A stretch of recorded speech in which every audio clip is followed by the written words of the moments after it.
Parte 2. El bien humano. Si la ética tiene la misión de dirigir la conducta hacia el fin último o bien supremo de la persona humana, la adopción de un proyecto de vida concreto es la tarea central de la existencia moral que la reflexión filosófica puede y debe iluminar. Sin embargo, solo una de las 5 figuras de ética mencionadas en el capítulo 2 comparte la tesis que acabamos de recordar, las otras 4 ponen en duda o niegan decididamente que se pueda o se deba proponer una concepción sustancial y normativa del bien humano, con lo que la misión de la filosofía moral queda limitada a formular y fundamentar las normas de justicia necesarias para la convivencia. Este hecho complica inevitablemente nuestro estudio del bien humano, al que dedicaremos 2 capítulos. El capítulo 3 considerará, en primer lugar, cómo surge y cómo se plantea la pregunta acerca del bien global de la persona humana y por qué esa pregunta es ineludible para la ética. En segundo lugar, examinará las razones por las que las otras figuras de ética estiman que ocuparse del bien humano es imposible, inútil o nocivo. La valoración de las razones a favor y en contra nos permitirá matizar nuestro planteamiento, con objeto de afrontar desde una perspectiva adecuada, en el capítulo 4, el estudio del contenido del bien humano. Capítulo 3, el papel de la concepción global del bien humano en la ética. Y la pregunta ética por el bien humano. La tesis que deseamos ilustrar en este primer apartado es que la persona humana pone en juego una concepción del bien humano precisamente en cuanto ella es sujeto moral o, lo que es lo mismo, en cuanto que es agente racional, por lo que, independientemente de la concepción filosófica general que se considere más adecuada, no es posible alcanzar una comprensión cabal del obrar deliberado y libre desde una perspectiva diversa. 1. La acción deliberada presupone la adopción de un fin último o de un proyecto de vida, obrar moral e identidad personal. La explicación más inmediata de que la ética haya concentrado su interés en el fin último o bien supremo de la vida humana, ya desde sus inicios en la Grecia clásica, reside en la teoría de la acción, la cual permite constatar que el obrar humano deliberado mira siempre a un fin último o bien supremo. Este es el primer punto en el nos vamos a detener. Nota 1. Sobre la materia tratada en este apartado, además de las fuentes clásicas, se puede consultar, Aba, G. Felicidad, Vida Buena y Virtud, CAAT. Annas, J. The Morality of Happiness, CAAT. Buckley, J. Manslastend, Herder, St. Louis 1949, Bien, G. Edificio, Die Fragen nach dem Glück, Stuttgart Bad Cannstatt 1978, Díaz, C. Eudaimonia, La felicidad como utopía necesaria, Encuentro, Madrid 1987, Freire, J.B., Un veneno que cura, Diálogo sobre el dolor y la felicidad, EUNSA, Pamplona 1995, González de la Fuente, A.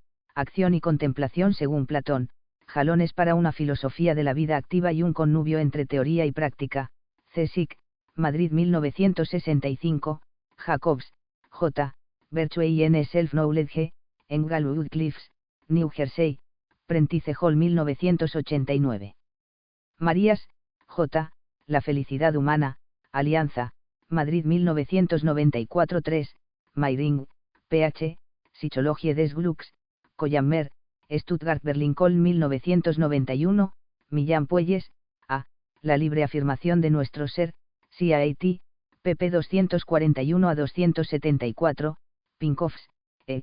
Quandary Ethics, Mind, 80, 1971, 552 a 571, Richardson, H.S., Practical Reasoning About Final Ends, Cambridge University Press, Cambridge 1994, Ronheimer, M. La perspectiva de la moral, CAAT. Cap. 2. Rojas, E. Una teoría de la felicidad, Dosat, Madrid 1989. 10, Simpson, P. Goodness and Nature. A Defense of Ethical Naturalism, Martinus Niehoff, Dordrecht Boston Lancaster 1987, Spaeman, R. Felicidad y benevolencia, CAAT. Fin de la nota. Ya nos hemos referido a las frases iniciales de la ética a Nicómaco, que muestran que el deseo y la acción tienen como término correlativo el bien o fin. No hay deseo ni tendencia sin un fin o un bien, verdadero o aparente. Si hay deseo, debe haber un fin al que el deseo apunta. La misma correlación existe en la afectividad y en el plano de la acción libre. La alegría y la tristeza tienen un contenido, y la acción voluntaria o acción libre contiene un bien, no hay acciones deliberadas, vacías. Tendencias, sentimientos y acciones están sometidos a la ley de la intencionalidad, unos y otros son fenómenos intencionales, aunque cada uno lo sea a su modo. Cuando en esta perspectiva se habla de fin último o de bien supremo, se está sosteniendo la tesis de que la estructura intencional o, finalista, de la conducta humana es en último término unitaria y globalizante. Lo que significa, desde el punto de vista de los bienes o fines, que el universo de los objetos del querer se articula en una totalidad u horizonte desiderativo que de algún modo los contiene a todos. Viendo la misma cuestión desde el punto de vista del sujeto, hablar de fin último significa que el sistema tendencial y operativo humano es en último término unitario, por más que contenga impulsos que parecen oponerse entre sí, y que el conjunto de sus acciones forman una vida, una totalidad unitaria en sentido biográfico, en la que es posible avanzar y retroceder, cambiar de rumbo, volver a empezar, dando lugar a diversas etapas que, sin embargo, siguen constituyendo la vida de tal o cual persona. Fin último o bien perfecto significa objeto último del deseo, fin o bien global en el que los deseos quedan satisfechos, que no deja nada importante fuera de sí y que no es referable a ningún fin ulterior o, lo que es igual, es querido por sí mismo y no en orden a otra cosa. ¿Qué nos autoriza a pensar que el obrar deliberado presupone un fin o bien como el que acabamos de describir? La respuesta más a mano se apoya en la observación de que las acciones humanas se estructuran según secuencias más o menos unitarias en las que unas acciones, y los bienes a que ellas miran, se ordenan a otras. La reflexión racional advierte también que en la serie de acciones y de bienes ordenados unos a otros no se puede proceder al infinito, porque esto equivaldría a admitir que puede existir una aspiración sin objeto. Debe existir alguna operación o algún bien querido por sí mismo, que sería el fin último o bien perfecto. Nota 2, CFR. E con acento N, I, 2, 1094 a 18 a 22. Fin de la nota. Dicho con otras palabras, podemos considerar el vivir como una grande y continua acción, que habrá de ser comprendida a la luz del bien al que apunta o que está en ella contenido. A este razonamiento, ya propuesto por Aristóteles, se puede dirigir una importante objeción. La experiencia parece sugerir que los hombres no obramos mirando a un único fin último o bien supremo, sino que existen en nuestra vida diversos ámbitos o sectores, cada uno de los cuales parece tener su propio fin. Así, por ejemplo, todas las actividades realizadas por un ingeniero de lunes a viernes en la central eléctrica cuya manutención dirige, tienen como finalidad vigilar el funcionamiento de todos los sistemas de la central para que no se interrumpa el suministro de energía eléctrica a la ciudad vecina. Sin embargo, las actividades deportivas realizadas por nuestro ingeniero los sábados por la mañana tienen como finalidad el descanso y el mantenimiento de un buen estado de salud. El ingeniero de nuestro ejemplo realiza también, durante el fin de semana, otras actividades, de las cuales algunas responden al deseo de conceder a su mujer y a sus hijos la atención que merecen, mientras que otras responden claramente a una finalidad religiosa. No quedaría bien explicada su conducta afirmando que cada sector de la vida, el trabajo, el descanso, la salud, la atención a la propia familia, la religión, etc., tiene un fin propio independiente del de los otros sectores, y que, por lo tanto, existen diversos fines últimos y no uno solo. O, en otros términos, no parecen demostrar estas observaciones que, al realizar nuestras diversas actividades, no consideramos nunca la vida como una gran acción unitaria, sino que, por el contrario, actuamos en vista del fin específico de la actividad que en cada momento nos ocupa. La respuesta a estas preguntas es negativa. Si los fines de cada actividad fuesen fines verdaderamente últimos, serían fines no articulados ni articulables en una totalidad que los engloba, por lo que habría que admitir que son fines inconmensurables. Pero la experiencia enseña que solo conmensurándolos, es decir, poniéndolos en mutua relación en el seno de un todo más amplio, podemos tomar las decisiones oportunas cuando se produce un conflicto entre ellos. Supongamos, por ejemplo, que un cambio en la organización del trabajo en la central eléctrica pone a nuestro ingeniero en la siguiente alternativa: o aceptar un nuevo horario que prevé trabajar también los sábados y algunos domingos por turno, pero con la ventaja de ascender de categoría profesional y de obtener un consistente aumento de la retribución, o mantener el horario de trabajo anterior, con lo que se cierra toda posibilidad de ascensos y de aumentos retributivos. Aceptar el nuevo horario de trabajo le exigiría suprimir o disminuir lo que antes hacía para descansar, atender a su familia y cumplir sus deberes religiosos. Mantener estas últimas actividades como hasta ahora implicaría, en cambio, renunciar a notables mejoras profesionales y económicas, con todo lo que esto trae consigo. La situación le obliga a elegir entre las diversas actividades y sus respectivos fines, hay que limitar algunos para mantener otros, o viceversa. Ante estos conflictos, nuestro ingeniero razona, y trata de comprender lo que la posición económica, la carrera profesional, la atención debida a la propia familia, el descanso, la religión, o la disminución de estos bienes aporta o quita a la vida lograda, a la plenitud que busca o, más sencillamente, a la felicidad propia y a la de los seres queridos. Sin entrar aún en juicios de valor, es innegable que la decisión que tome nuestro ingeniero presupone una idea, acertada o desacertada que sea, acerca del bien global de su vida, bien al que refiere y en razón del cual establece prioridades entre los demás fines. El razonamiento que acabamos de exponer no nos dice cuál es el fin último del hombre, ni tampoco significa que la idea que cada uno tiene acerca de su bien global no pueda cambiar a lo largo de la vida. Lo que sí nos dice es que muchas de las decisiones que tomamos o, más concretamente, que las decisiones con que establecemos una jerarquía entre nuestras diversas actividades y sus respectivos fines, solo pueden ser tomadas razonablemente sobre la base de la idea que en ese momento de la vida tenemos acerca de nuestro bien global, acerca del tipo de vida que deseamos, que la ética llama fin último. Es posible conmensurar los fines de las diversas actividades, estableciendo determinadas prioridades entre ellos, solo sobre la base de un fin único y de orden superior.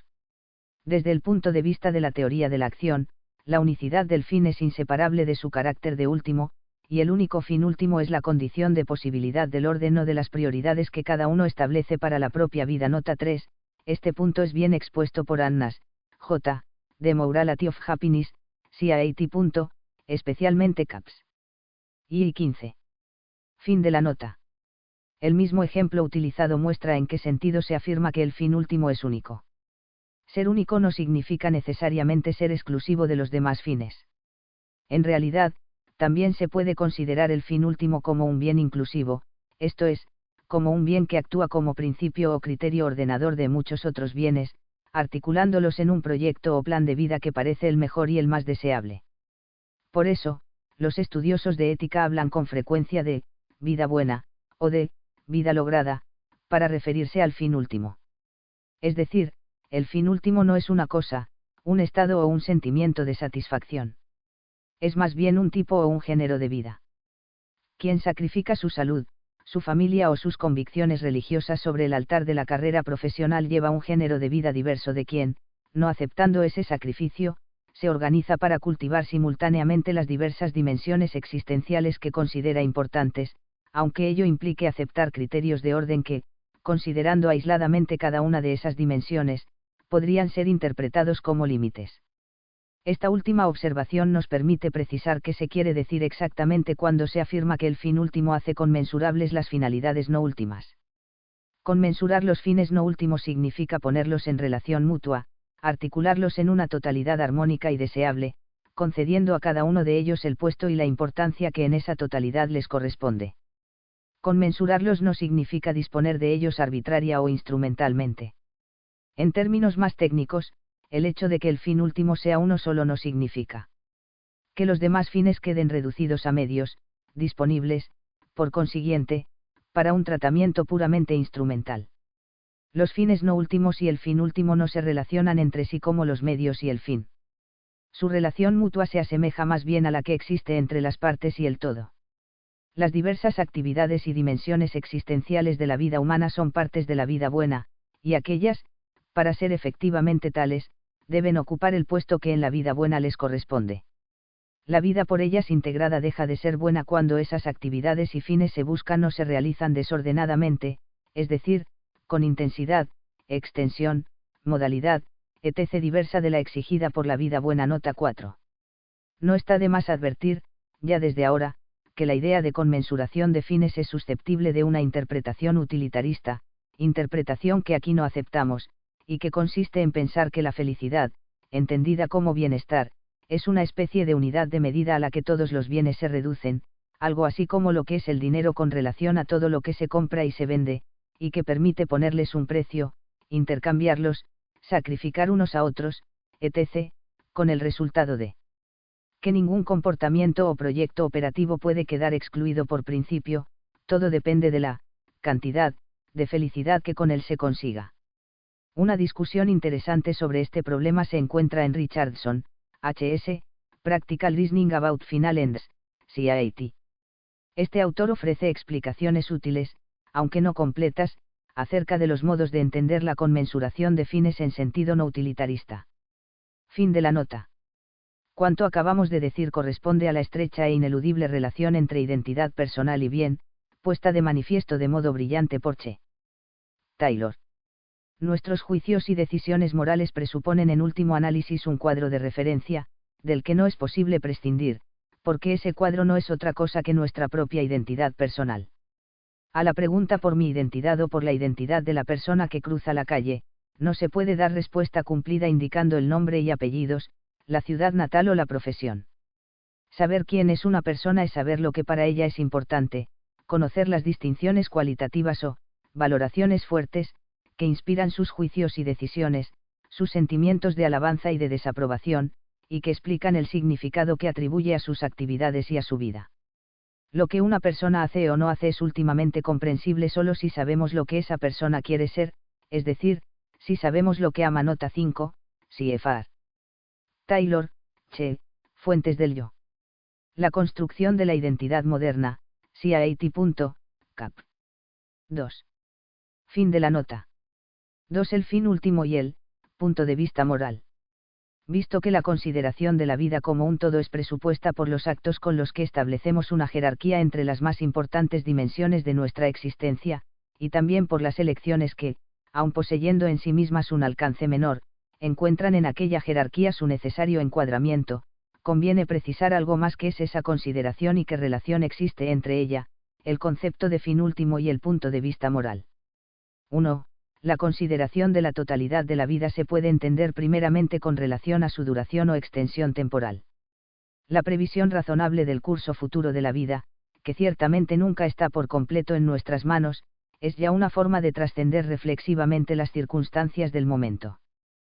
Pero la consideración de la totalidad de la vida requiere sobre todo adoptar un punto de vista globalizante en cuanto a los contenidos que es capaz de focalizar, es decir, requiere el esfuerzo por no dejar nada o casi nada fuera de nuestra reflexión. Se trata, pues, de abarcar la totalidad de nuestras tendencias y deseos, y de las actividades y fines a ellos ligados. Las finalidades no últimas dejan algunos bienes reales o posibles fuera de sí, desde los cuales esas finalidades pueden ser relativizadas, antes o después de obtenerlas. La meta de llegar a ser un médico famoso, por ejemplo, contiene muchos bienes: ciencia, prestigio social, posibilidad de llegar a ser un benefactor de la humanidad por la propia aportación a la lucha contra una o varias enfermedades, desahogo económico o incluso riqueza, oportunidad de viajar, etc., pero no contiene todos los bienes. Puede suceder por eso que, una vez alcanzada esa meta después de un largo y duro trabajo que ha minado la salud, el interesado dude seriamente de que haya valido la pena haberse propuesto y haber alcanzado ese objetivo.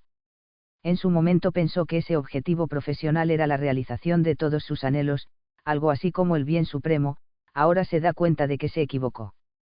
El error está en haber querido conseguir a toda costa, absolutizándolo, un bien que no es completo ni autosuficiente, por lo que no es razonable, es decir, no es bueno, proponérselo como objeto último del deseo, como fin último. El fin verdaderamente último es completo y autosuficiente, no deja nada fuera de sí. Como escribe Spaeman, la vida lograda no tiene costes externos, de ningún tipo.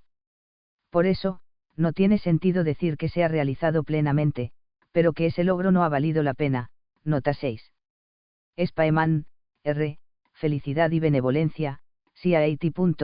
P. 56. Fin de la nota. 2. La noción de fin último está estrechamente ligada a la consideración de la propia vida como un todo, y solo a esta consideración. En la literatura filosófica es frecuente encontrar el concepto de fin último en el contexto de discusiones sobre la felicidad y el eudemonismo, sobre la existencia de un orden prefijado de fines naturales que vendría a ser como el presupuesto extraético de la reflexión ética. Otras veces se lo encuentra en el marco de debates cosmológicos o metafísicos sobre la finalidad. Sin desmentir lo que sobre estas cuestiones hemos dicho y sin prejuzgar lo que hemos de decir más adelante, conviene precisar ahora que, en sentido riguroso, la única condición necesariamente requerida por el concepto de fin último es la disponibilidad y la capacidad de considerar implícita o explícitamente la propia vida como un todo. Es más, se puede afirmar que considerar la vida como un todo y tematizar el fin último es una y la misma cosa. Solo visualizando intelectivamente el fin último es posible considerar la propia vida como un todo. 3. Conviene advertir, por último, que la consideración de la propia vida en su totalidad no es más que lo que en el capítulo primero llamábamos el punto de vista propio de la moral, nota 7. CFR capítulo primero, subapartado 2, 2. Fin de la nota. La perspectiva de totalidad distingue la razón moral de la razón técnica o instrumental. Mientras se delibera acerca de la obtención de una finalidad restringida, y de la satisfacción del particular deseo o tendencia que a ese fin sectorial mira, la razón actúa formalmente de modo técnico o instrumental, lo que no quiere decir en modo alguno que lo que se decida no tenga un significado moral. De una deliberación semejante nunca saldrá un propósito que perfeccione al hombre en cuanto tal, mejorando o cambiando sus deseos. Se adopta el punto de vista moral, en cambio, cuando los fines restringidos y, por consiguiente, los deseos, intenciones y actividades que a ellos miran, son referidos a lo que para cada uno es el fin global, desde el cual se enjuician aquellos, poniéndolos en relación con las demás tendencias y sus fines, sin excluir de tal valoración los modos concretos por los que aquí y ahora los fines restringidos pueden obtenerse. Al elevar la mirada por encima de los fines particulares que la persona puede proponerse, extender, limitar o rechazar, se está considerando la vida como un todo, con lo que se crea el espacio moral en el que los fines particulares pueden ser valorados y reordenados. 3. Insuficiencia del recurso a la norma o al deber. El gobierno de la acción presupone el gobierno de la vida. Cabría objetar a lo que hemos dicho hasta ahora que es más sencillo explicar la vida moral recurriendo a las normas o deberes morales de carácter absoluto. Concedemos que si todo el problema moral consistiese en no robar, sería más sencillo partir del valor absoluto del mandamiento, no robarás.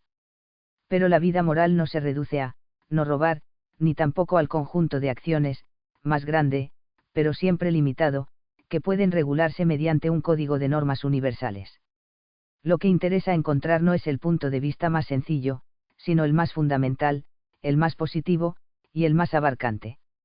Si se adoptase como punto de partida la ley o el deber de hacer u omitir determinadas acciones, no precedido por la indicación de un objetivo global positivo y deseable, la ética se configuraría como un conjunto de límites y prohibiciones al servicio de un objetivo que, por muy noble que fuese, sería siempre parcial, limitado y limitativo, gravado por costes externos, acerca del cual siempre cabría preguntarse si vale la pena respetarlo. Surgiría la extraña pregunta que bloquea a muchas orientaciones actuales de la ética normativa: ¿por qué ser moral? ¿Por qué comportarme moralmente? Ya Kant se vio obligado a reconocer que su perspectiva normativista no podía dar una respuesta a la pregunta acerca de la posibilidad de la razón práctica, lo que equivale a reconocer su incapacidad de explicar por qué la razón tiene y debe tener el poder normativo sobre la conducta que Kant considera un factum rationis innegable, nota 8. CFR. Kant, y Fundamentación de la metafísica de las costumbres, CIAT. pp. 153 a 154. Fin de la nota. La insuficiencia del punto de vista que toma la norma o el deber como realidad primera y esencial del fenómeno moral es, por tanto, doble. Es insuficiente, en primer lugar, porque es demasiado restringido, alcanza a algunas acciones, pero no a la vida moral en su conjunto. Es insuficiente, además, porque es un punto de vista negativo o limitativo que, como tal, carece de verdadera motivación. Si la norma es lo primero, entonces no puede ser otra cosa que un límite que debe admitirse en la satisfacción de nuestras tendencias. No existe inconveniente en admitir un límite, el inconveniente surge cuando el límite se convierte en una instancia primera, única y absoluta. La satisfacción de nuestras tendencias y la realización de nuestras finalidades están sujetas a límites solo en el sentido de que deben ser ordenadas, encauzadas y dirigidas en vista de su mejor realización global, en la que consiste el bien humano, y entonces la realización del bien humano, y no la limitación de las tendencias por él exigida, es la instancia primera. Todo ello puede decirse más brevemente, tanto desde el punto de vista de la amplitud, como desde el de la motivación y fundamentación, el gobierno de la acción presupone, se hace comprensible y se justifica en el contexto del gobierno de la vida. Se llega a la misma conclusión atendiendo a la dinámica de la libertad. Con la libertad el hombre tiene la capacidad de disponer de sí mismo en sentido global. La persona puede disponer de casi todas sus facultades, así como de la actuación concreta de todas sus tendencias y de los fines a que ellas apuntan. No es difícil comprender que en el ejercicio de esta capacidad deban observarse ciertos límites concretos, pero lo que el gobierno de sí mismo y de las propias potencialidades requiere es conocer su ¿para qué? Global. Sin la indicación de este ¿para qué?, las reglas y normas, aun cuando fuesen en sí mismas comprensibles, parecerían ajenas al crecimiento y expansión de la libertad que pretenden regular, dando lugar a la contraposición entre libertad y ley a la que tan acostumbrados nos tiene la ética normativista actual. La indicación del ¿para qué?, de la vida y de la libertad es necesaria para que el conjunto de las normas éticas resulte inteligible. Con palabras de MacIntyre, la ética se apoya sobre un esquema triple, en el cual, la naturaleza humana tal como es, naturaleza humana en su estado ineducado, es inicialmente discrepante y discordante con respecto a los preceptos de la ética, y necesita ser transformada por la instrucción de la razón práctica y de la experiencia en la naturaleza humana tal como podría ser si realizara su telos, nota 9. MacIntyre, A. Tras la virtud, CAT. p. 76. Fin de la nota. Cada uno de los tres elementos del esquema, estado inicial, preceptos de la razón práctica, normas, y telas, fin, ha de ser referido a los otros dos para que su situación y su función sean inteligibles. De todo lo anterior se desprende que la ética debe ocuparse del gobierno de la vida, y no sólo del gobierno de la acción. Es más, la tarea de dar una forma concreta y coherente al fin último de nuestra vida es el problema más importante de la ética. Nota 10, CFR. Brentano, F., El origen del conocimiento moral, CAT. pp 25 a 26. Fin de la nota. 4. Fin último y felicidad. Hemos de ver ahora cómo se introduce, en la perspectiva ética que estamos desarrollando, el concepto de felicidad, sobre el que frecuentemente se concentran las discusiones éticas, a nuestro juicio de un modo no plenamente justificado. Nota 11, al considerar que el concepto de fin último es filosóficamente más fundamental que el de felicidad, eudaimonía, aceptamos la opinión sostenida por J. Anas en el libro, antes citado, The Morality of Happiness. Si no hemos entendido mal, J.M. Cooper sostiene lo contrario en Reason and Doom and Good in Aristotle, Harvard University Press, Cambridge, Massachusetts, 1975. Fin de la nota. Consideremos un significativo texto de Aristóteles, puesto que todo conocimiento y toda elección tienden a algún bien, digamos cuál es aquel a que la política aspira y cuál es el supremo entre todos los bienes que pueden realizarse. Casi todo el mundo está de acuerdo en cuanto a su nombre, pues tanto la multitud como los refinados dicen que es la felicidad, y admiten que vivir bien y obrar bien es lo mismo que ser feliz. Pero acerca de qué es la felicidad, dudan y no lo explican del mismo modo el vulgo y los sabios. Pues unos creen que es alguna de las cosas visibles y manifiestas, como el placer o la riqueza o los honores, otros, otra cosa, nota 12, con acento n, y, 4, 1095 a 14 a 23. Fin de la nota. Aristóteles menciona en primer lugar la perspectiva filosófica desde la que desarrolla su investigación, puesto que todo conocimiento y toda elección tienden a algún bien, punto de vista ligado a la teoría de la acción y firmemente establecido con anterioridad. Cuando se pregunta qué o cuál es el bien supremo al que esa perspectiva llega, aparece necesariamente en el escenario el concepto popular, prefilosófico, de felicidad, eudaimonía, presente en todo hombre como término de una aspiración natural, pero extremadamente vago. Todos piensan en ella cuando se habla del bien supremo, y no podrían no pensar en ella, puesto que es el único bien que todos deseamos en sí mismo y no en vista de otra cosa, pero existe el más completo desacuerdo acerca de su contenido real. El estado de la cuestión es, pues, el siguiente: por una parte, una perspectiva bien definida nos conduce a la noción filosófica de fin último, y, por otra, esta perspectiva se encuentra, y no podía no encontrarse, con la aspiración natural a la felicidad. El encuentro entre la noción de fin último y la aspiración natural a la felicidad es, a la vez, extremadamente importante y extremadamente problemático para la ética. Veamos por qué. La aspiración a la felicidad es la expresión psicológica y fenomenológica de la estructura finalista natural del obrar humano, cuya elaboración filosófica nos ha conducido a la noción de fin último. La felicidad es el modo en que nos aparece el término último que corresponde por naturaleza, y no en virtud de una decisión libre, a la intencionalidad básica y fundamental del aspirar racional. Es el horizonte natural de la voluntad, al que queda necesariamente referido todo lo que queremos y decidimos. Al desear algo, al dar un determinado rumbo a nuestra vida, estamos necesariamente proyectando y dando un contenido concreto a nuestra felicidad. La elegimos en todo lo que concretamente elegimos, nunca elegiríamos algo porque destruye o hace imposible la vida feliz, con relación a ella se hacen conmensurables los otros bienes, pero ella no puede ser elegida en vista de un bien ulterior.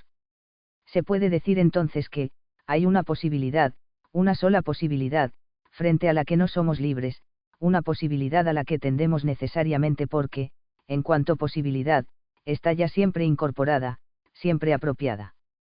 Esta posibilidad que, la voluntad quiere por necesidad, con necesidad de inclinación natural, es la felicidad. Podemos poner la felicidad en esto o en aquello, pero ella misma en cuanto tal, beatitudo incomuni, está siempre puesta en nosotros. Nota 13, López Aranguren, J.L., Ética, CIAT. P. 205. La cita interna es de esto.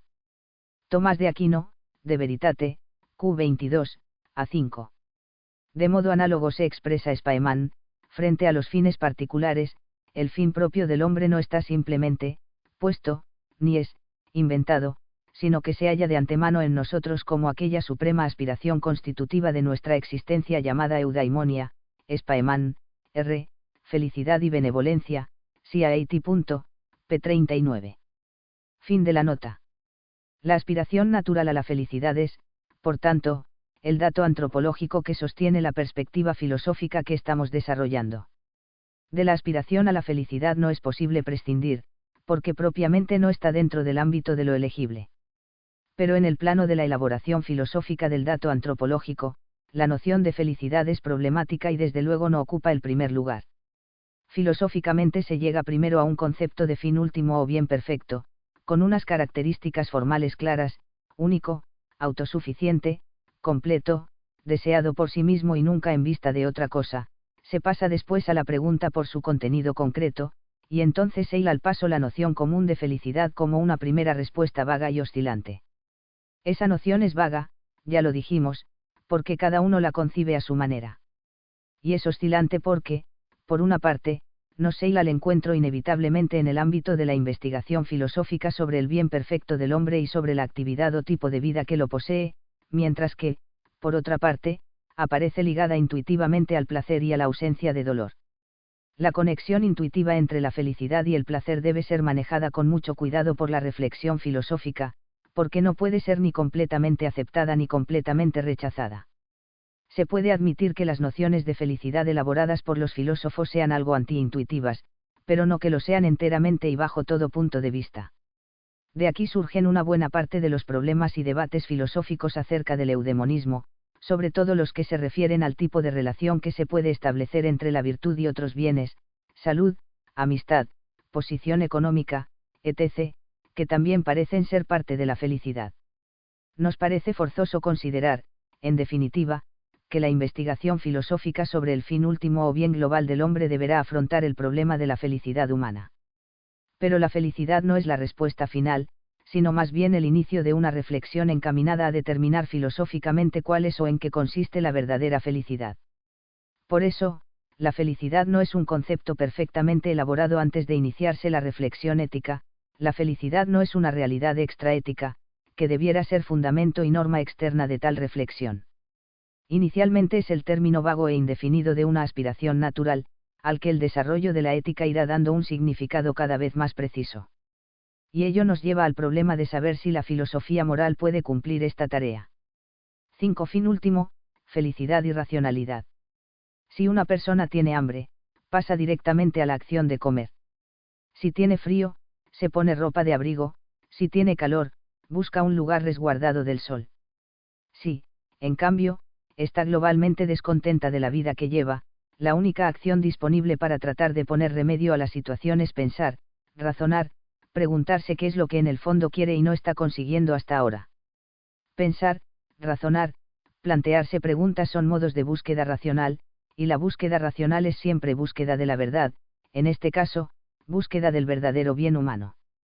El hambre, el frío, el calor y otras cosas por el estilo son señales que nos indican necesidades de una o varias tendencias particulares, cuyos fines nos resultan perfectamente conocidos, por lo que es bien sencillo saber lo que se ha de hacer para satisfacerlas. El descontento global, por el contrario, no nos señala la frustración de una o varias tendencias particulares, sino la insatisfacción de la aspiración natural a la felicidad.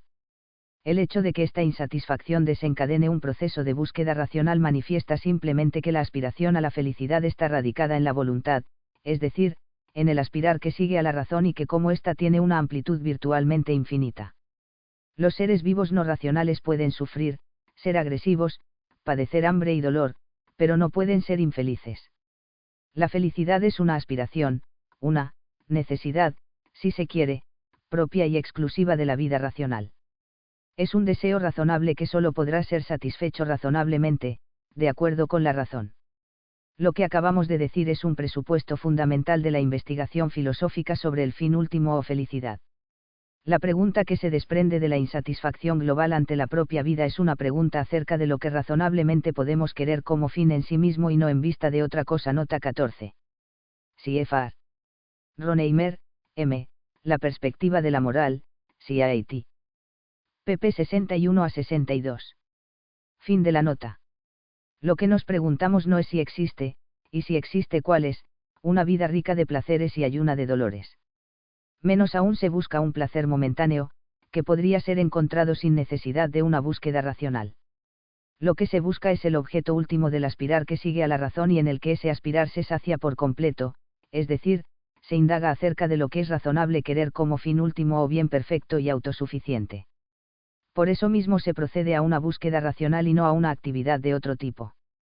Como escribe Ronheimer, dado que precisamente tendencia a la felicidad no es una fórmula psicológica vacía para describir un estado subjetivo de vivencias de satisfacción, sino la fórmula para la cosa última a la que se dirige un tender guiado por la razón, es decir, para algo último conforme a la razón, la determinación del contenido de la felicidad es por principio accesible a una fundamentación racional, nota 15 y vid.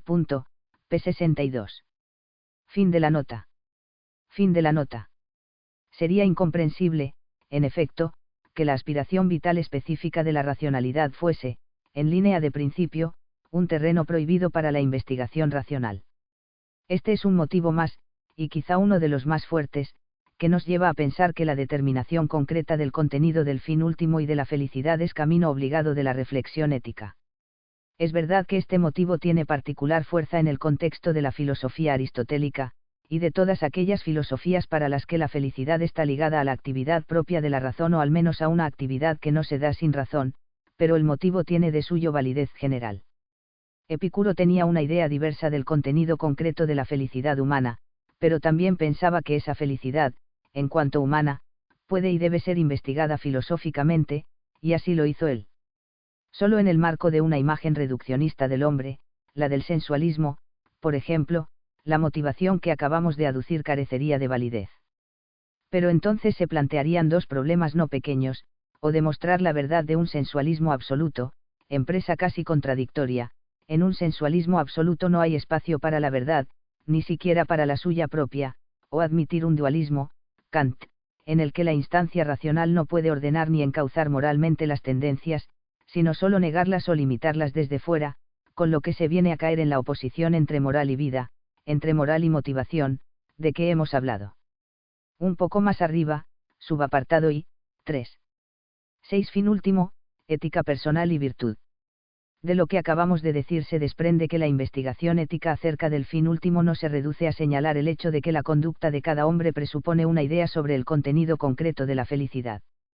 La ética quiere determinar lo que es razonable buscar como fin último y, sobre esa base, pronunciar indicaciones normativas y juicios de valor sobre los diversos proyectos de vida que, de hecho, los hombres trazan para sí mismos.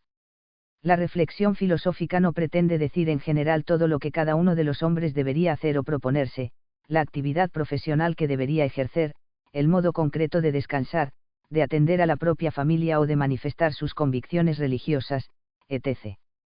Pero sí puede determinar ciertas modalidades generales que deben ser observadas, que son debidas, objeto de deber moral. Nota 16, aquí surge ya una primera conexión entre el fin último o la concepción del bien y el deber moral. CFR sobre este punto ABA, G, felicidad, vida buena y virtud, CAT. Cap. V, apartado 3. Fin de la nota. En la elección y ordenación de las diversas actividades y en la regulación y uso de los diversos bienes humanos. Estas modalidades generales, de carácter normativo, recibieron ya en la filosofía griega el nombre de virtudes. Las virtudes son criterios normativos para el ejercicio de nuestras actividades y para el uso de nuestros bienes, aunque no son solo eso, ya que, en cuanto a hábitos, poseen además una dimensión afectiva y otra disposicional. Nota 17, de las virtudes trataremos en los capítulos 7 y 8. Ahora basta aclarar que las virtudes tienen una dimensión intelectual y normativa. Son principios de la razón práctica, pero no son normas morales, porque las normas mandan o prohíben acciones, mientras que las virtudes son criterios racionales generales de regulación de bienes humanos, de las tendencias que a ellos miran y de los sentimientos o pasiones que su atracción o repulsión desencadena. Cada virtud moral fundamenta diversas normas morales, piénsese, por ejemplo, en las numerosas normas éticas que expresan las diversas exigencias de la virtud de la justicia. Fin de la nota. La investigación filosófica acerca del contenido del fin último o de la felicidad lleva consigo la elaboración de una teoría de las virtudes, aunque no todas las éticas de las virtudes conciben de modo idéntico la relación entre felicidad y virtud. Si no se admite la posibilidad de elaborar una concepción normativa del bien global de la vida humana, la ética se reduce voluntariamente a ética social e interpersonal, y eso con todas las dificultades y aporías señaladas en los subapartados precedentes, y la ética personal, o de la vida privada, es abandonada. Aun con muchas dificultades, se puede tratar de fundamentar la obligatoriedad o la ilicitud de ciertos comportamientos interpersonales o sociales únicamente sobre la base de los derechos de los demás o de ciertas exigencias de la justicia, pero esa base es del todo insuficiente para fundamentar criterios normativos para la conducta personal. De hecho, las figuras de ética que, por diversos motivos, no elaboran una concepción normativa del bien humano, hacen depender la vida privada de opciones personales acerca de las cuales se declara que nada hay que decir ni juzgar, aunque quienes afirman esto reconocen a la vez que existen ciertos géneros de vida que no les parecen deseables, y que desde luego no desean ni para sí ni para las personas a las que aman. Con relación a algunos tipos de vida, afirman incluso que no podrían comprender que resultasen deseables para alguien, aunque, en virtud de una posición sustancial predecidida, no se atreven a excluir por completo que haya alguien que los considere apetecibles. Nota 18. Véase lo dicho acerca de la politización de la ética, en el capítulo primero, apartado 4. Fin de la nota. Si no se quiere admitir que los criterios con que cada uno gobierna su vida personal o privada, son el fruto de opciones irracionales, como parece que en principio nadie quiere admitir, habrá que conceder que esas opciones se fundamentan en buenas razones, y entonces no se ve motivo alguno para afirmar que la ética no pueda o no deba elaborarlas reflexiva y críticamente. Esto, y no otra cosa, es la investigación filosófica acerca del fin último. 2. Las objeciones contra la fundamentación de la ética en la concepción práctica del bien humano. 1. La acusación de hedonismo. Examinaremos en primer lugar la tesis kantiana según la cual todo eudemonismo es un hedonismo. Nota 19. Por eudemonismo, entendemos una teoría filosófica que considera que la felicidad es el bien de la vida humana considerada como un todo. Fin de la nota. Conviene precisar ante todo el significado exacto de esa afirmación. Kant no tiene inconveniente alguno en admitir que ser feliz es una exigencia necesaria de todo ente racional finito. Nota 20, CFR. Kant, y, Crítica de la razón práctica, CAT. P. 30. Fin de la nota. También concede que la moral, una vez que se ha constituido autónoma y exclusivamente sobre el deber, postula la existencia de la incondicionada totalidad del objeto de la razón práctica pura, con el nombre de bien supremo. Nota 21, y vid. P. 119. Fin de la nota, que consiste en la síntesis operada por Dios en la otra vida entre dos realidades de suyo heterogéneas, la moralidad y la felicidad, de suerte que quien por la virtud se hizo digno de ser feliz, lo sea realmente. Admitir como definitivo el sufrimiento de los justos y la prosperidad de los inmorales sería un escándalo para la razón. Lo que Kant afirma rotundamente es que la felicidad y la moralidad son realidades esencialmente diversas, por lo que ni la felicidad puede ser un principio de la moral, ni la moralidad puede garantizar la felicidad. No se refiere Kant al concepto popular y prefilosófico de felicidad, cuyo contenido semántico, bastante indeterminado, no coincide del todo con el de la moralidad. Nota 22. Téngase en cuenta lo dicho en el subapartado I, 4 de este mismo capítulo. Fin de la nota. La tesis de Kant es que la elaboración filosófica muestra que la felicidad es un ideal de la imaginación, que significa algo así como la suma de todos los placeres sensibles. Si ella fuese el principio que motiva el comportamiento moral, la ética resultante sería puro y simple hedonismo. Desde el punto de vista de Kant, la argumentación es bastante clara. Si la felicidad es una realidad hedónica, consistente en la suma de todo placer y en la ausencia de todo dolor, las posibilidades son dos: o la consideramos como una realidad de naturaleza extraética, y entonces no puede ser principio de la ética, o la consideramos de algún modo como principio de la moral, y entonces la moral es un conjunto de reglas para obtener el placer y evitar el dolor, o, lo que es lo mismo, es una moral hedonista. Pero el punto de apoyo de todo el razonamiento no es nada claro.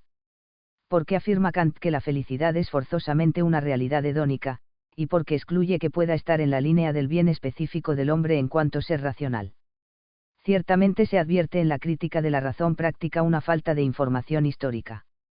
Tiene presente la posición de Epicuro, que, sin embargo, no describe con exactitud la de los estoicos y las posiciones más o menos sensualistas del empirismo británico. No demuestra conocer bien el concepto aristotélico de eudaimonía.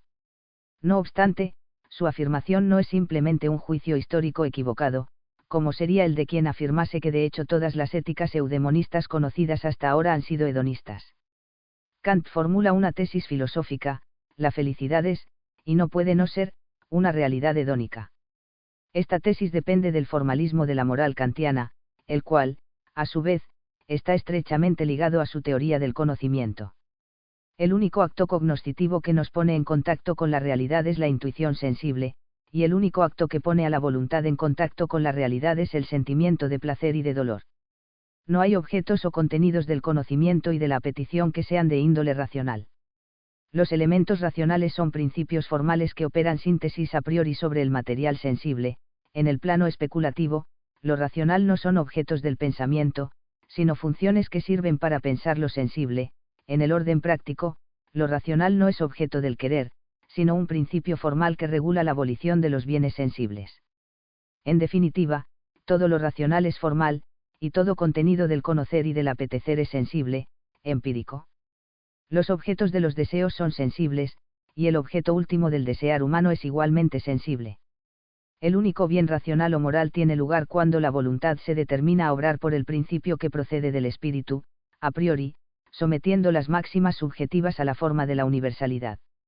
Los bienes, con independencia del principio regulador a priori, pueden ser solamente sentidos. Si se quiere que el concepto de bien no se infiera de una ley práctica precedente, antes bien sirva de fundamento a esta, solo puede ser el concepto de algo cuya existencia prometa placer, determinando así la causalidad del sujeto a producirlo, es decir, la facultad apetitiva. Nota 23, Kant, y, Crítica de la razón práctica, CIAT. p. 67. Fin de la nota. Y así Kant concluye que toda ética de bienes y de fines, es decir, toda reflexión que conceda relevancia ética a los objetos de las tendencias o inclinaciones humanas, será forzosamente hedonista. Y toda ética fundamentada sobre un bien supremo o sobre la aspiración hacia él, lo será con mayor motivo. Todo queda sometido a una alternativa que no admite mediación alguna, o formalismo o hedonismo.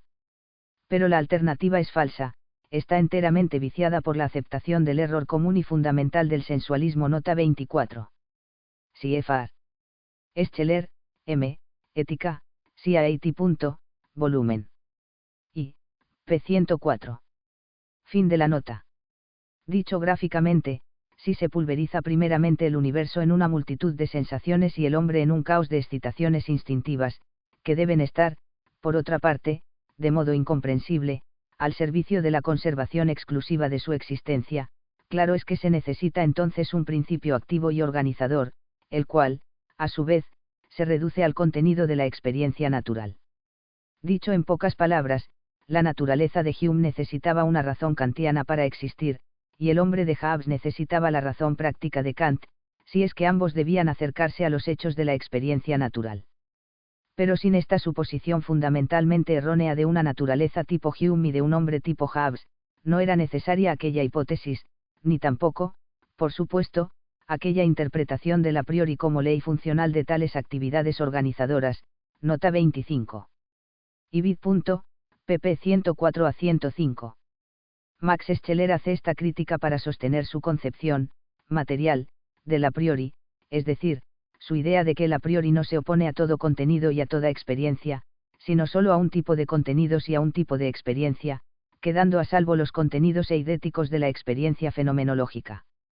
Tampoco Max Scheler admite el eudemonismo, pero, al señalar la dependencia de la tesis kantiana que estamos estudiando respecto del empirismo británico, indica con acierto la raíz del problema. Fin de la nota. La aceptación de los presupuestos empiristas impide entender a Kant que la pregunta por el bien supremo no es una pregunta por el placer, sino una pregunta por el género de vida que es razonable querer para sí, es decir, búsqueda de lo que según la razón es el bien completo y autosuficiente. Si a la realización de ese género de vida la llamamos felicidad, y si a esta la consideramos como el fin al que miran últimamente nuestras acciones, felicidad y moralidad no son realidades heterogéneas, y la ética eudemonista no es hedonista. La tesis kantiana priva de sentido inteligible al sistema tendencial humano, y lo hace de modo poco creíble. Es poco creíble, en efecto, pensar que el deseo de alimentarnos, el deseo de saber o de tener amigos, el gusto de trabajar, la creatividad, etc. son pura y simplemente deseos de placer, y no tendencias hacia bienes verdaderos, que ciertamente han de ser moderadas por la razón. Además, la caracterización puramente negativa de las tendencias impide alcanzar una visión equilibrada del placer. Para Kant, o el placer está totalmente ausente del plano de la motivación, o lo ocupa y lo vicia por entero. Es una posición rigorista para la que cualquier idea de satisfacción de la tendencia es al menos sospechosa, ya que no admite que el bien moral pueda ser objeto de la aspiración humana. Nota 26. Un estudio más detenido acerca del placer y de su relación con el bien se encuentra en Lambertino, A. Il rigorismo etico in Kant, CIAT. pp. 307 a 364. Fin de la nota. 2. La acusación de egoísmo. Casi todas las éticas elaboradas desde el punto de vista de la tercera persona consideran que la moral consiste esencialmente en limitar los propios intereses y objetivos en virtud de la atención y del respeto debido a los demás. Por el contrario, las éticas, de la primera persona, están centradas en el agente y en su felicidad, por lo que serían éticas egoístas. Nota 27. Una visión de conjunto de esta y de otras críticas a la ética de las virtudes puede encontrarse en Statman, D. Edificio, Virtue Ethics. A Critical Reader, CIAT. Fin de la nota. La objeción responde a una comprensión insuficiente del planteamiento expuesto en el apartado y del presente capítulo. Allí decíamos que la acción moral presupone y forma parte de un proyecto de vida elegido por la persona, que es la figura concreta que el fin último adquiere para cada uno. No vemos razón alguna para pensar que subrayar la importancia ética de la elección de un género de vida implique que el género de vida elegido deba ser egoísta. Puede serlo o no serlo, pero esto no depende de nuestro planteamiento. Este implica más bien el pleno reconocimiento de la justicia, de la solidaridad, de la generosidad y de todas las demás virtudes que miran y se fundamentan en el bien y en los derechos de nuestros semejantes, y no en los propios intereses. A esto se suele objetar que en la ética de las virtudes se concede atención al bien de los demás solo en cuanto que está comprendido en el bien supremo propio de la gente, por lo que el bien de los demás ya no interesa por sí mismo. Esta nueva objeción no es convincente. La ética de las virtudes sostiene dos tesis: 1. El bien de los demás interesa en cuanto tal, porque la justicia consiste en el radical reconocimiento de los demás hombres como iguales a mí, cuyo bien es deseable y ha de ser promovido en igual medida que el mío. 2. Este reconocimiento es, a la vez, parte de mi honradez personal. No se entiende por qué razón esta segunda tesis deba destruir la primera. Nota 28. Para un desarrollo más amplio de este argumento véase Annas, J. The Morality of Happiness, CIAT. Cap. 2. Fin de la nota. Solo presuponiendo que el interés personal es indiferente u opuesto al bien de los demás, la objeción podría tener sentido. Pero este presupuesto antropológico es propio del egoísmo racional, defendido por muchas éticas de la tercera persona, mientras que resulta inaceptable para nuestro planteamiento. La objeción puede recibir una formulación más sutil. El concepto de felicidad haría consistir el fundamento objetivo del valor moral en la resonancia subjetiva del bien adquirido, erigida prácticamente en valor absoluto, con lo que la vida moral quedaría viciada por el amor propio que, en el mejor de los casos, sería amor propio espiritual, placer de la buena conciencia, la alegría del buen obrar buscada por sí misma. Es verdad que, en la práctica, el amor propio espiritual es siempre un peligro posible para el ser humano. Pero se trata de un peligro que acecha a todo hombre, y que nada tiene que ver con nuestro planteamiento ético. También hay peligro de amor propio cuando alguien se considera fiel cumplidor de todas las normas y deberes. El concepto de fin último o felicidad no representa la canonización del amor propio, porque se refiere directamente al valor moral de un género de vida y de las actividades que lo integran. La vida y la actividad buena tiene o acaba teniendo, como toda actividad perfecta, una resonancia de signo positivo en el sujeto. Esta resonancia es una consecuencia del valor de la vida que se vive, pero no el bien buscado y poseído. El matiz puede parecer fino, pero es importante. Si no se tuviera presente, deberíamos acabar sosteniendo, con Kant, que el conflicto psicológico entre el valor y la afectividad es el constitutivo revelador de la buena acción.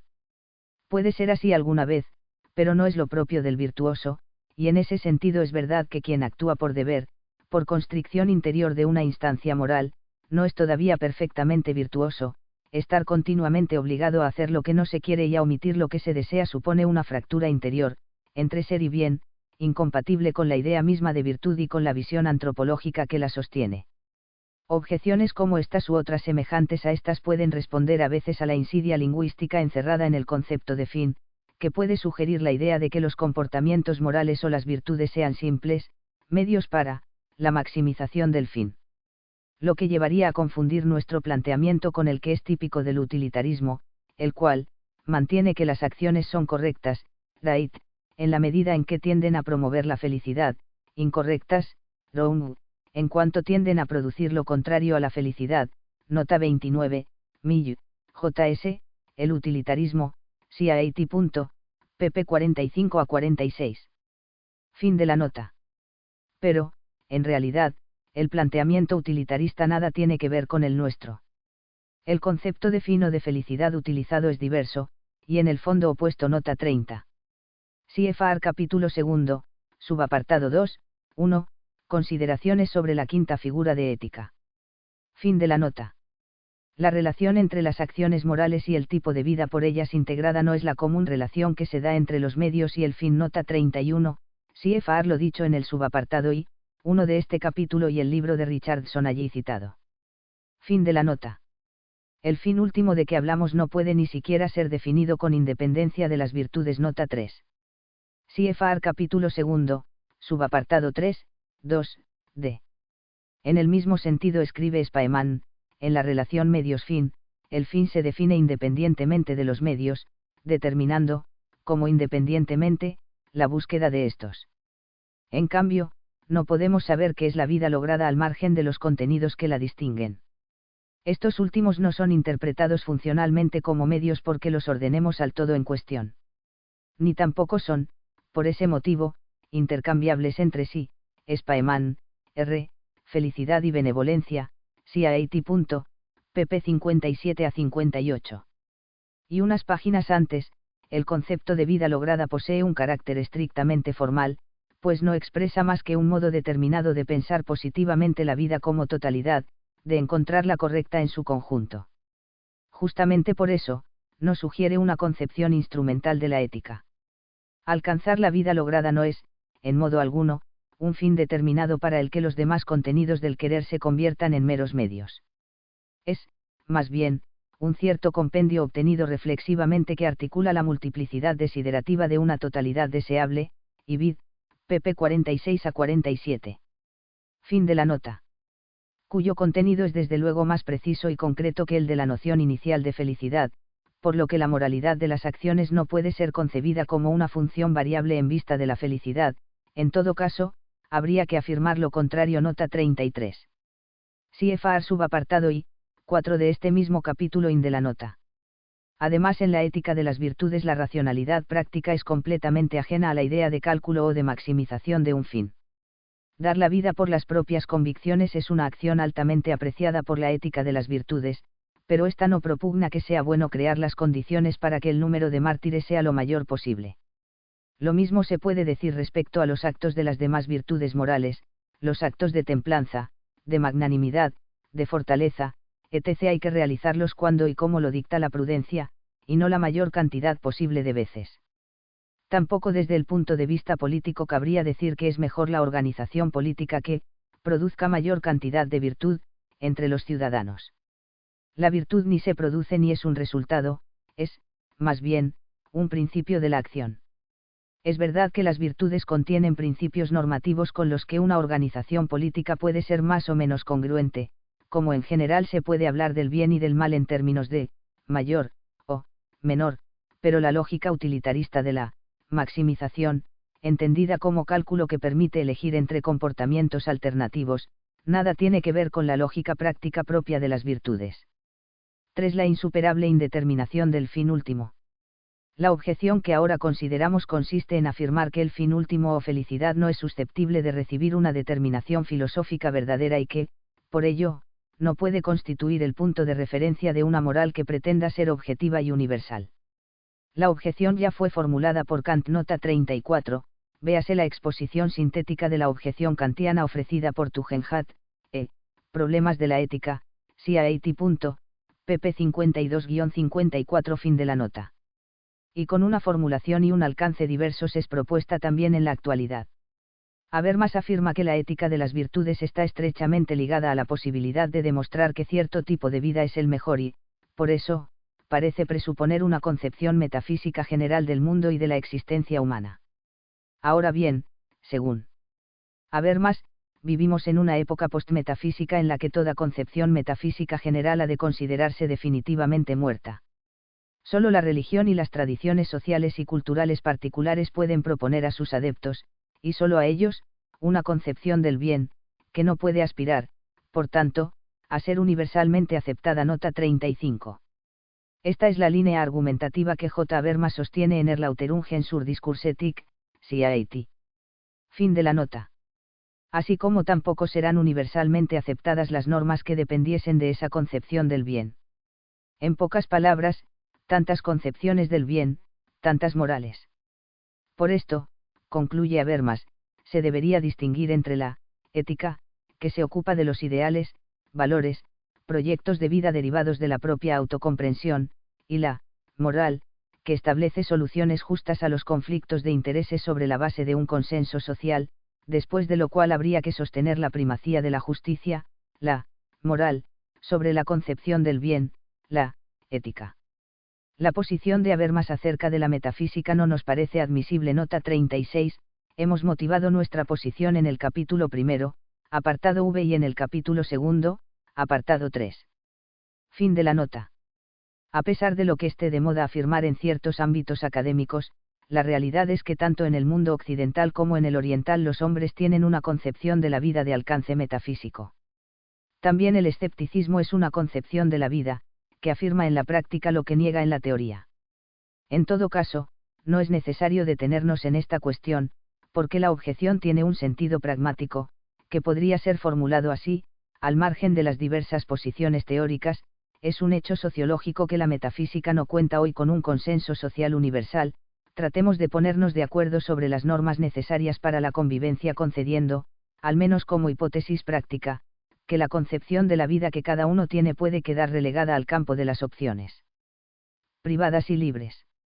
No parece razonable subordinar el consenso sobre lo que es urgente, concreto y relativamente fácil, las normas para la convivencia, al consenso sobre cuestiones no urgentes, generales y extremadamente oscuras, las concepciones del bien. Desde un punto de vista filosófico, esta propuesta no nos parece ni posible ni razonable, al menos por dos razones. La primera es que la concepción del bien no es algo que se hila al paso solo a los que se dedican a la metafísica. Ya hemos explicado ampliamente que la persona pone en juego necesariamente una concepción de la vida en cuanto que es agente racional, es decir, en cuanto que toma decisiones deliberadas sobre el modo de organizar sus actividades, según las distinciones cualitativas que determinan la importancia de cada una de ellas. Nota 37, véase el subapartado I, de este mismo capítulo y también Taylor, Che, Fuentes del Yo. La construcción de la identidad moderna, CIAT. Parte I. Fin de la nota. Una es la identidad moral, por ejemplo, de quien está dispuesto a todo, sin límite alguno, con tal de enriquecerse, y otra es la identidad moral de quien preferiría sufrir la pobreza antes que traicionar la línea de comportamiento personal que considera buena. Si esto es así, la estrategia de relegar la concepción del bien porque se la considera como algo siempre discutible e incierto, viene a significar que el obrar racional presupone una concepción del bien o una identidad personal acerca de la cual la razón no puede pronunciarse, con lo que se acaba en la contradicción de afirmar que el obrar racional en cuanto tal presupondría un principio no controlable racionalmente, un principio en ese sentido irracional o, por lo menos, arracional. La segunda razón es que no nos parece verdad que la determinación ética del tipo de vida que es mejor para el hombre la pueda establecer solo un saber distinto de la ética como es la metafísica. Basta la reflexión ética sobre la experiencia moral para entender que ciertos tipos de vida son mejores que otros, y que existen modos de conducir la propia existencia que ninguno desearía ni para sí ni para las personas a las que ama. Esto no lo dice solo la metafísica, ni lo dice solo el filósofo, lo dicen también y sobre todo las personas que se muestran arrepentidas de haber planteado su vida durante años de una determinada manera sin haber reflexionado, y sin haber sido ayudadas a reflexionar, suficientemente sobre ello. Afirmar que la reflexión racional no puede iluminar la vida personal no es una respuesta aceptable para estas personas, ni tampoco para quien considere atentamente el problema. No es difícil advertir que basta una comparación dialéctica entre los géneros de vida de que tenemos experiencia para establecer con suficiente certeza un buen número de criterios de regulación de los afectos, acciones y actividades que definen genéricamente la vida buena para el hombre. Desde el punto de vista pragmático, se puede conceder que es posible obtener un acuerdo limitado a algunas normas de convivencia sin necesidad de entablar un debate acerca de la concepción del bien supremo. Ello es posible al menos por dos motivos. El primero es que una cosa es el bien global al que mira el comportamiento moral, y otra distinta es la regla inmediata de este comportamiento, la regla moral. La norma adquiere todo su sentido desde el fin, pero no se deduce de él, por lo que, en la práctica, muchas veces es posible mantener el debate acerca de la moralidad de un comportamiento en el plano inmediato de la norma moral. El segundo es que podemos apoyarnos en un buen número de evidencias inmediatas, la comprensión de la inmoralidad de ciertas acciones violentas, por ejemplo, no requiere grandes razonamientos. Pero el significado de la posibilidad de proceder de este modo en el plano práctico depende de las categorías teóricas que se empleen para su interpretación. Si tenemos en cuenta que, en nuestro planteamiento, la vida buena, el fin, no puede ser definida con independencia de los comportamientos que la integran, virtudes, la posibilidad de lograr un acuerdo práctico significa simplemente que las concepciones de la vida de quienes consiguen ponerse de acuerdo tienen muchos puntos en común, por lo que, aun cuando no fuesen idénticas, no son tan diversas o tan contrapuestas como se suele afirmar con fines retóricos o políticos. 4. Fin último y pluralismo. Un problema relacionado con el anterior consiste en que en la sociedad actual encontramos un pluralismo de proyectos de vida y de concepciones del bien humano.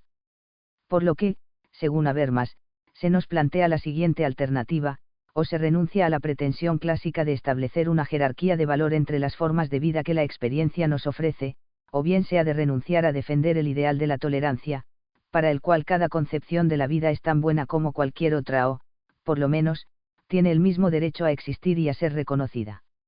La conclusión de Habermas es que hay que salvar la tolerancia, y para ello se debe renunciar a evaluar filosóficamente las concepciones de la vida, cada una de ellas es tan buena como cualquier otra, por lo menos a efectos prácticos. Lo que esta objeción propone no nos parece practicable. La vida personal o privada es el ámbito de lo libre por excelencia, y precisamente por eso es intrínsecamente moral, ya que lo moral y lo libre tienen exactamente la misma extensión. Nota 38. CFR capítulo 1, apartado 2, 1 de la nota. Cada uno gobierna la propia vida según la concepción que le parece buena, y es misión de la ética distinguir en ese ámbito el verdadero bien del bien solo aparente. La objeción que ahora consideramos no niega que cada uno gobierna libremente su vida según la concepción que de ella se forma. Lo que niega es que la reflexión filosófica pueda o deba ocuparse de distinguir en ella lo verdadero y lo falso, abandonando todo intento de iluminar racionalmente las decisiones que necesariamente hemos de tomar. Es más, la ética debería renunciar a ocuparse de la concepción de la vida, y ello por motivos éticos, es decir, para garantizar la tolerancia. En el fondo se advierte también la influencia de la teoría consensual de la verdad, de la que ahora no nos ocupamos. La objeción presupone la existencia de cierta incompatibilidad entre la búsqueda filosófica de la verdad y el respeto de la libertad personal, y propone resolver esa pretendida incompatibilidad mediante el sacrificio de la verdad sobre el altar de la tolerancia, lo que nos parece no menos inaceptable que el extremo opuesto de sacrificar la tolerancia sobre el altar de la verdad sobre el bien humano.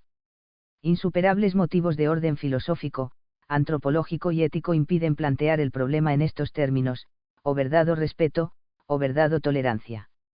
Los dos términos de la alternativa son en realidad inseparables y no alternativos, como son inseparables y no alternativas la inteligencia y la libertad.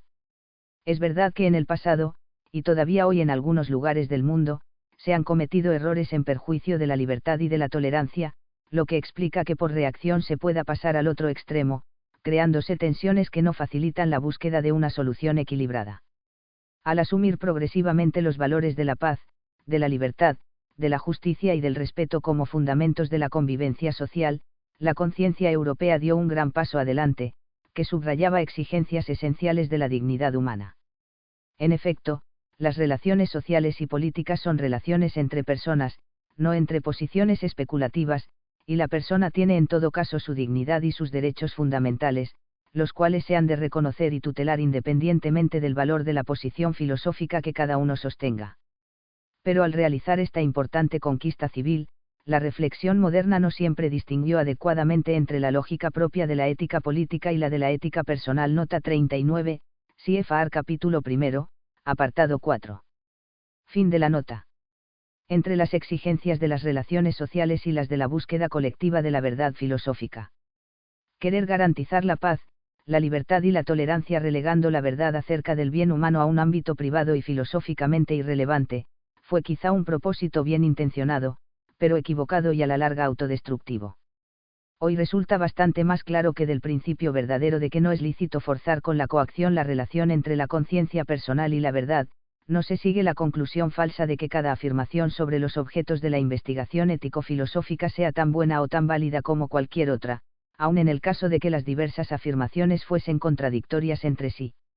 Lo que la dignidad de la conciencia personal exige es distinguir adecuadamente entre el plano de la regulación según libertad y justicia de las relaciones sociales y el plano de la actividad filosófica. Esta última es un esclarecimiento intelectual de lo que la persona delibera consigo misma cuando obra libremente, y es por ello una reflexión que se mueve en el ámbito de la conciencia, cuya única fuerza es su capacidad de iluminar y de producir evidencia. La objeción que consideramos mezcla y confunde esos dos planos. La estrategia propuesta para sortear el problema resultante subtrae a la reflexión ético-filosófica parte importante de su objeto, y así deprime la dimensión filosófica y sapiencial de la razón humana, lo que lleva consigo costes muy elevados, tanto en el plano individual, vacío y desorientación que amenazan el ejercicio constructivo de la libertad y el equilibrio personal, como en el plano social, se consolidan actitudes y hábitos difícilmente compatibles con las exigencias de justicia, de colaboración y de solidaridad propias de la vida social y política. 5. El valor absoluto e incondicional del deber moral. El obrar moral parece caracterizarse desde un punto de vista fenomenológico e intuitivo más por estar regulado por un deber o una norma de valor absoluto e incondicionado que por hacer referencia a un bien supremo o fin último. Esta última referencia puede interpretarse como subordinación de la obligación moral a una condición subjetiva: si quieres alcanzar la felicidad, compórtate moralmente. Expresándolo en términos kantianos, la referencia al fin convertiría los imperativos morales en imperativos hipotéticos, reglas de la astucia, y no leyes morales de valor incondicionado, y en este sentido la concepción finalista no se adecuaría bien a la esencia de la moral, que tiene un valor verdaderamente normativo, y no simplemente práctico. Nota 40. CFR capítulo 1, apartado 3. Fin de la nota. Dejando de lado el planteamiento kantiano, ya suficientemente examinado, desde el punto de vista intuitivo o experiencial se debe reconocer que a esta objeción no le falta algo de razón. Pero lo que ella tiene de más verdadero no constituye realmente una objeción a nuestro planteamiento. Este no niega que el comportamiento se regule inmediatamente por reglas morales, y tampoco niega que la vivencia fenomenológicamente más clara de la incondicionalidad absoluta del bien moral sea probablemente la que tiene lugar cuando una norma moral negativa prohíbe o limita la satisfacción de una inclinación subjetiva. Lo que nuestro planteamiento niega es que la norma moral negativa sea el elemento primero y fundamental. En la moral, en el fondo de cada no, se encuentra siempre un sí. Las normas se fundamentan y se ordenan a las virtudes, que son la regla moral en sentido más propio, y el deber, antes de referirse a las acciones singulares, tiene como objeto un género de vida. Nuestro planteamiento afirma que existe un tipo o género de vida que es debido o moralmente obligatorio para el hombre, mientras que la mayoría de las éticas, de la tercera persona, sostienen que solo algunas acciones pueden ser objeto de un mandato o prohibición moral. La ética, de la primera persona, tiene un sentido más hondo y menos minimalista del deber moral, aunque procura que la insistencia sobre ese punto no desdibuje la primacía de la atracción de lo bueno sobre la constricción del deber. El deber, sobre todo si se lo entiende de modo kantiano, presupone una fractura interior, un desdoblamiento de la subjetividad, una oposición entre la inclinación y el deber ser, cuya existencia es atestiguada por la experiencia, pero que a través de la educación y el crecimiento moral disminuirá hasta casi desaparecer. El crecimiento moral es conquista de un amor cada vez más libre. Nota 41, Tomás de Aquino lo pone de manifiesto cuando afirma, los virtuosos no están menos sujetos a la obligación, pero se mueven menos por ella, les mueven más el amor que la obligación, incluso en aquellas cosas a las que están obligados, y en este sentido son más libres. Intresent, de 29, Q1, a 8, Sol 3, Ad 3. Fin de la nota. 3 consideraciones finales. En el capítulo que ahora terminamos no hemos investigado el contenido del bien humano. Nos hemos limitado a delinear una propedéutica para esa investigación, señalando por qué y cómo se realiza. Hemos partido de la constatación de que el curso de nuestra vida nos obliga a tomar decisiones que la van configurando de una determinada manera. Es un hecho innegable, y no una teoría filosófica, que esas decisiones presuponen la adopción implícita o explícita de una idea acerca de lo que es bueno para nuestra vida considerada como un todo, bien al que tradicionalmente se le llamó fin último o bien supremo. Lo que sí corresponde a la teoría filosófica es interpretar el significado que ese hecho innegable tiene para la vida y para la reflexión moral. Las interpretaciones que la historia del pensamiento ético nos ofrece al respecto son muy diversas. El examen de las razones de unos y de otros confirma, a nuestro juicio, la validez del planteamiento finalista que hemos adoptado en este libro, y nos ayuda notablemente a precisarlo. Sin necesidad de repetir ni de resumir ahora todo lo que se ha dicho en las páginas precedentes, cabe al menos recordar que el planteamiento finalista no nos debe llevar necesariamente a atribuir el carácter de último a un bien concreto que privaría de valor intrínseco a todos los demás, los cuales quedarían relegados a la categoría inferior de simples medios. En virtud de la función que desempeña en el obrar moral, el fin último ha de ser un bien completo y autosuficiente, objeto último en el que todos los deseos quedan saciados. Mientras que la investigación de su contenido no demuestre que existe un bien concreto que reúne esas características, habrá que pensar que el fin último es un bien inclusivo, es decir, un conjunto de bienes que, integrados bajo un principio de orden, forman un género de vida deseable como bien completo y autosuficiente.